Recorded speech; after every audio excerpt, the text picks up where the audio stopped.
For the sake of time, I will address one school predominantly, Tampa Charter School. They were in a largely Hispanic area with Mexican grocery shops and Spanish signs and roads everywhere. The location of the actual school was in the center of a business center area with customer service and realtor offices all around. The parking lot had a portion gated off so the students could have recess and PE. The office itself of the school was small with seasonal decorations on the wall and large painting of a tree with a fox and squirrel. The office was secure, and the school as well. Anyone wanting entrance had to be buzzed in by the lady behind the counter or the receptionist. The predominant teachers in the classroom were a white female and male. The female was loud, confident, and strict, while the male was quiet and patient. He was more laid back than the other teacher. The students seemed to get along with both. Both teachers would joke around with the students. The male teacher even kind of joked around that one student was trying to make a bargain for her grade when they were doing spelling tests. But it seemed like only the female teacher would discipline the students. The books available to the students featured mostly white leads, and the posters on the wall were Western nursery rhymes, and still other posters were paintings of white farmers and scenes from traditionally Western stories.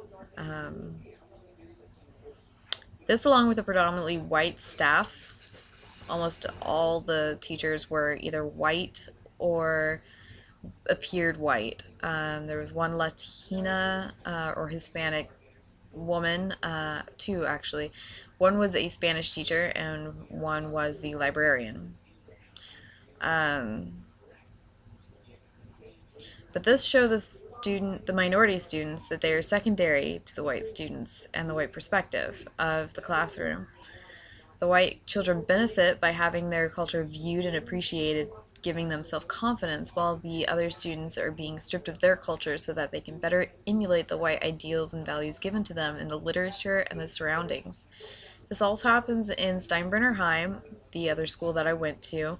It's in an affluent area, predominantly white, with a lot of Lutheran and Presbyterian churches around, along with a gated community. But that also happened at Steinbrenner High, where the literature there is mostly white authors along with white teachers and faculty.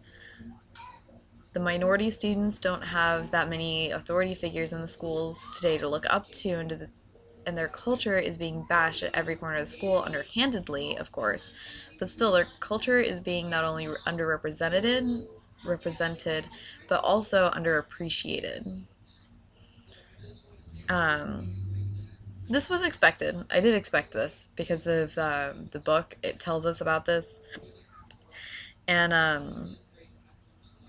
how teachers aren't teaching in a multicultural curriculum. They're teaching in a essential curriculum, and that all the textbooks are mainly in the white perspective. The perspective of minorities are lightly brushed upon, if at all. I was a little surprised to see it, though, in Tampa Charter School, because the predominant ethnic group was Hispanic, and yet their culture was not being represented and appreciated at all. They weren't taking full advantage of the Hispanic community, and the book talks about that. I learned even though I'm white and the majority of my students might be white, we still need to touch on, we need to just talk about the different cultures, and we need to embrace different cultures and show them off in as many ways as possible.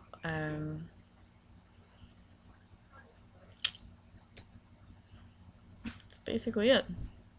Time's up, so